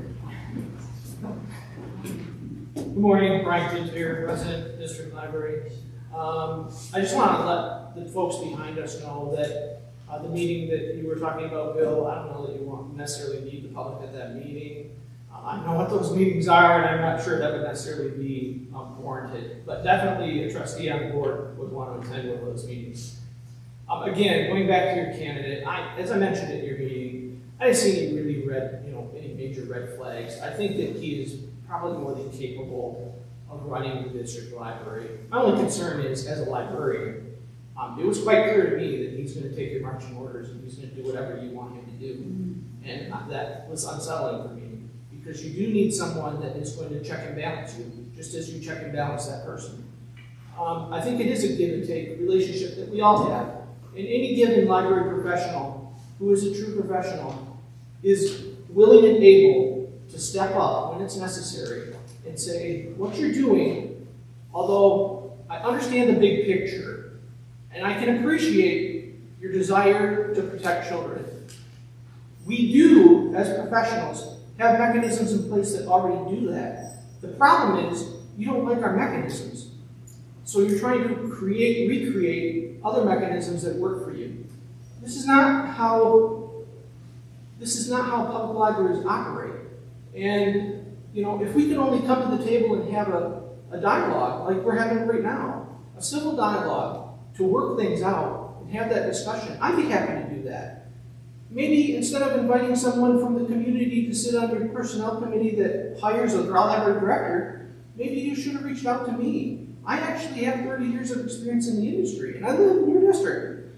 And I'm going to be civil and honest with you about what is appropriate for a library director to know and what is good for this community. Because I worked for Lapeer County Library. When it transitioned to Lapeer District Library, I spent like 8 or 9 years of my career here. This is where it all started. I love this library. I would never steer you wrong. I might fundamentally disagree with you on a lot of issues, but I would never steer you wrong.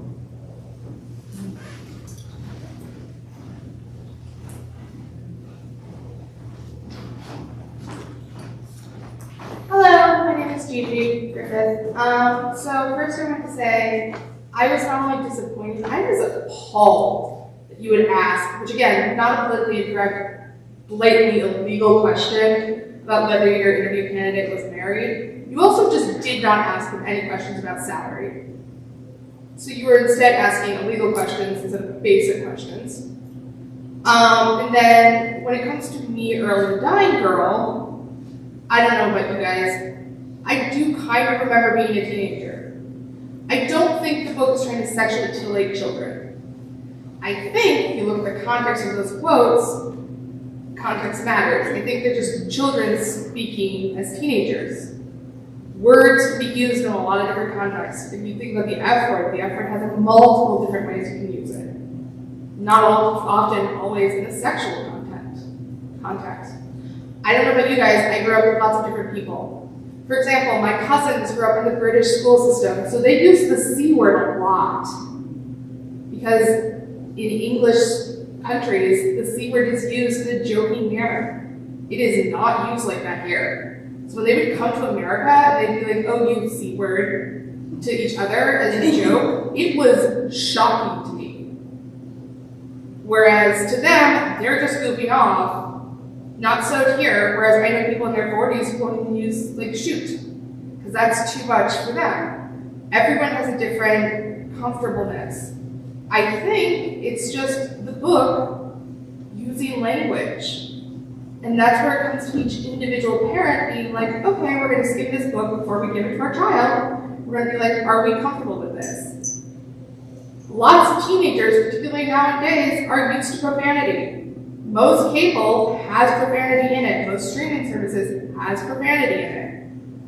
I don't think the words and sentences that you pulled are in a sexual manner.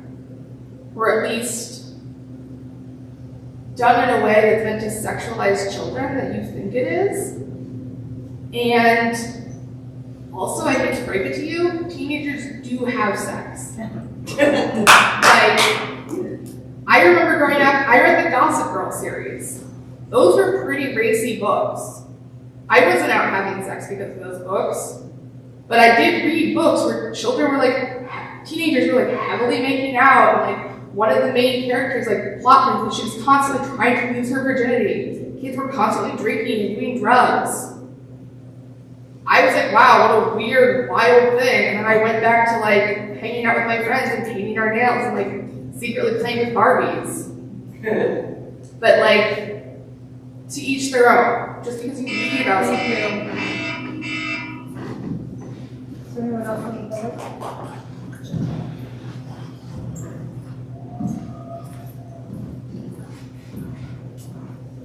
Everybody get your gavel ready. Get ready to ask me to leave the room. When I came in today, I watched somebody set up cameras. 2 board members sat there whining and bitching about camera angles. The person setting up cameras had to ask permission to approach 2 board members to show them the camera angles that would not show your cell phones and personal information. One of the board members that was whining about it has been known to put someone's personal information on their personal website and say, call her, call her, call her. Now, if these people on this board are so intimidated, is there something going on abusive in their personal life? Regardless of the board public thing, I'm sure there's a lot of people in here that would escort you to the help you need. You know, this is getting ridiculous, folks. I have seen more bullshit out of this board than I've seen come out of a barn. And as far as, there was a line attributed to a board member directed at a non-existent director now. Remember, you work for me now. Well, remember this. In theory, you work for us. You're lucky you can't be removed. Because if we took a vote right now, you'd be fired.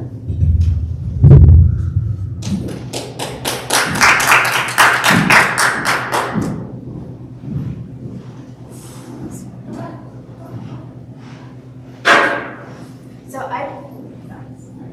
just wanted to comment on a few things that you guys have talked about. First thing is, first thing is, like, if you knew these were inappropriate questions, like asking about the marriage, I'm not sure why your lawyer would not say something during the meeting. Why would you not speak up and say, no, this is illegal? And now that it's out there, not that it's going to influence your decision, but if you already know the information, so potentially it could.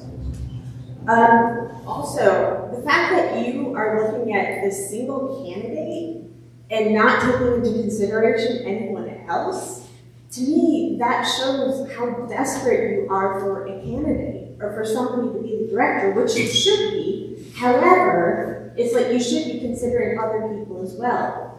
And if at the very least, there should be a second interview for this person.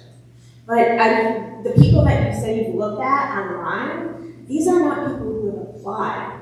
You may have looked at them, but they're not considering this area, presumably because, well, I know because of all the difficulties that we're having here, all of the controversy and so forth. So people are not interested in coming here, and it's not about us that are complaining. It's about how you're handling the library. People don't want to be in a situation where they can't speak freely. Third, about FOIA. This is supposed to be Freedom of Information Act. And so the fact that you are not wanting to allow people to access this information freely is disturbing. And the people who are supposed to be accessing this information for them are already being paid for it with their salary. It's part of their job. So there shouldn't be any reason to charge the public for that information.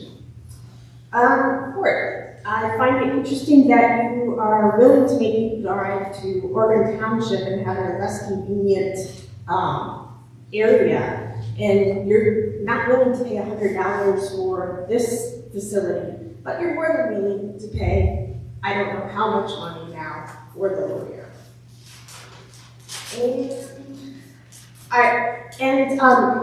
Ms. Kohlman, you stated that there was, like, you felt like you were being attacked, that there was a threat based on comments on Fight for the First Page. But you're supposed to be serving the public, the entire community. And if you're not doing that, then we have a right to ask you to step down. So it's not like you have the right to be on this board unless you're serving the entire public. And then, this might seem kind of silly, but I thought maybe a visual would help. Thank you, your time's up. All right. There's only one you in community. Is there anybody else from the public?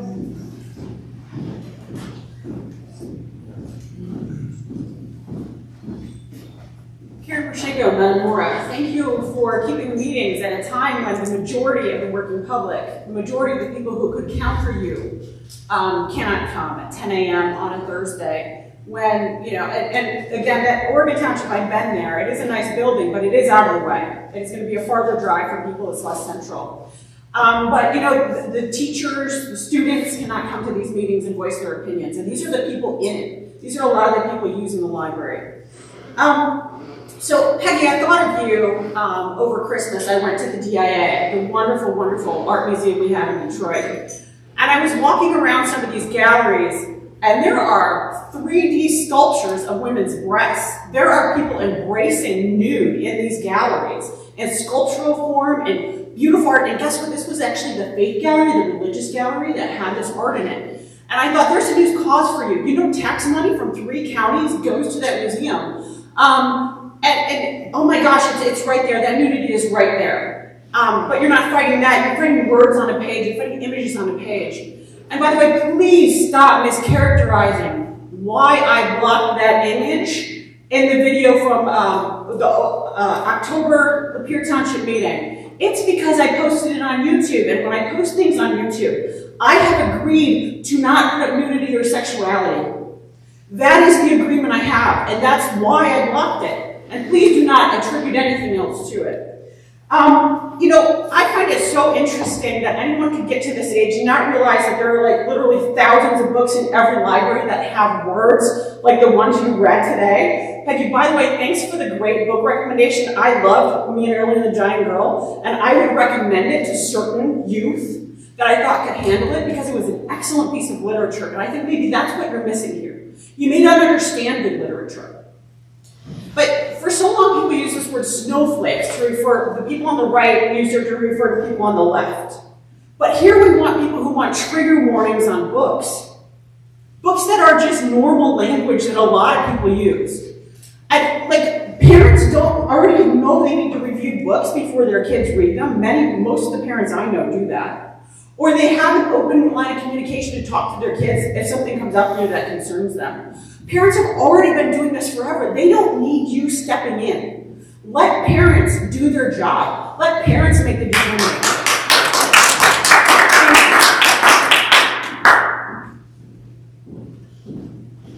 Is there anybody else from the public who would like to speak?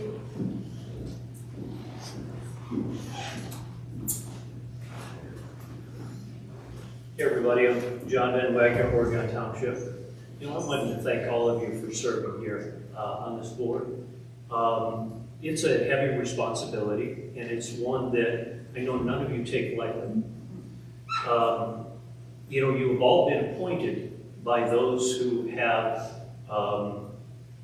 understanding and discernment of what this position should be, and have an understanding of what best represents community standard.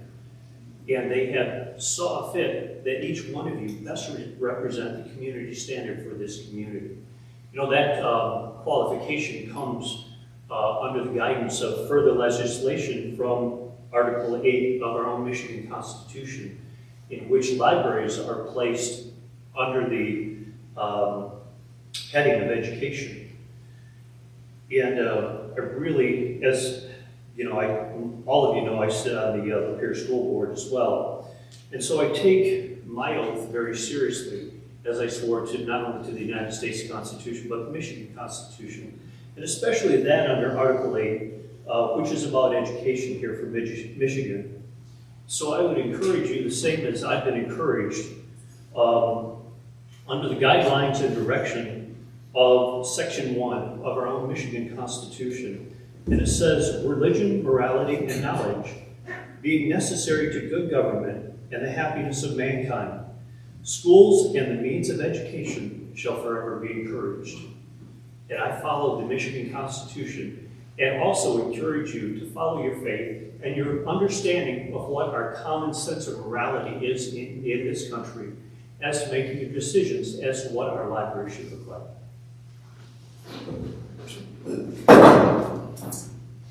Anybody else from the public who would like to speak?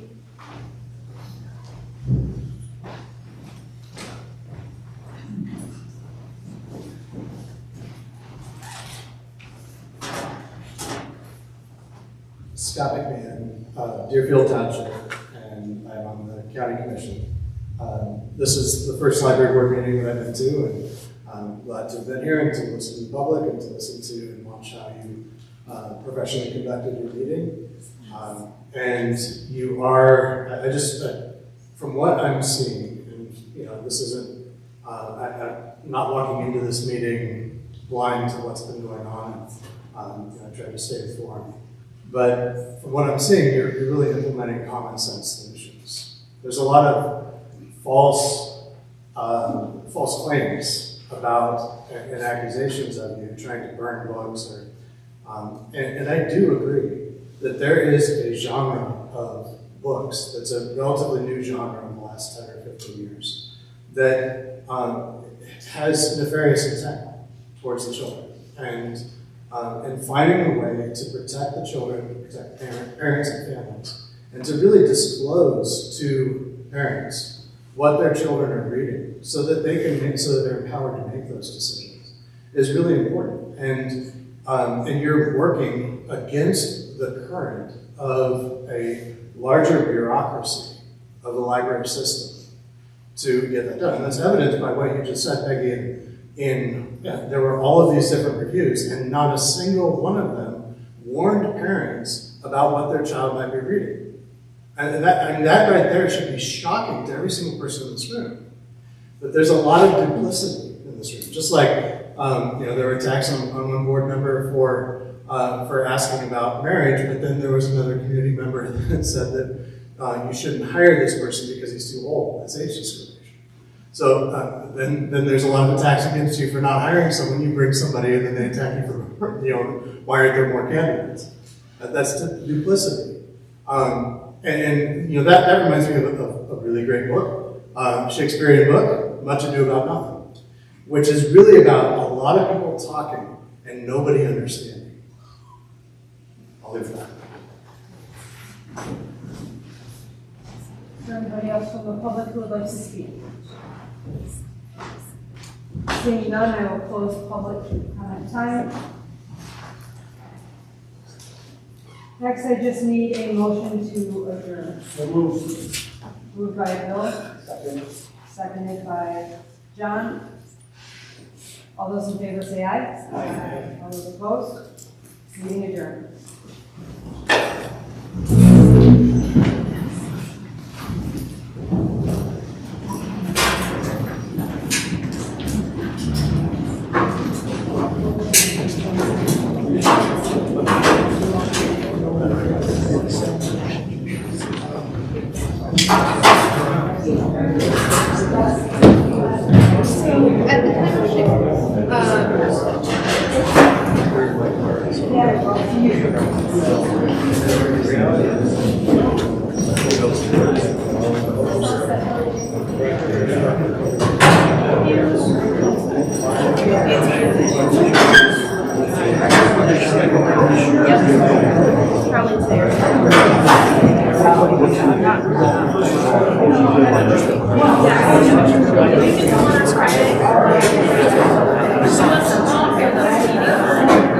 Somebody.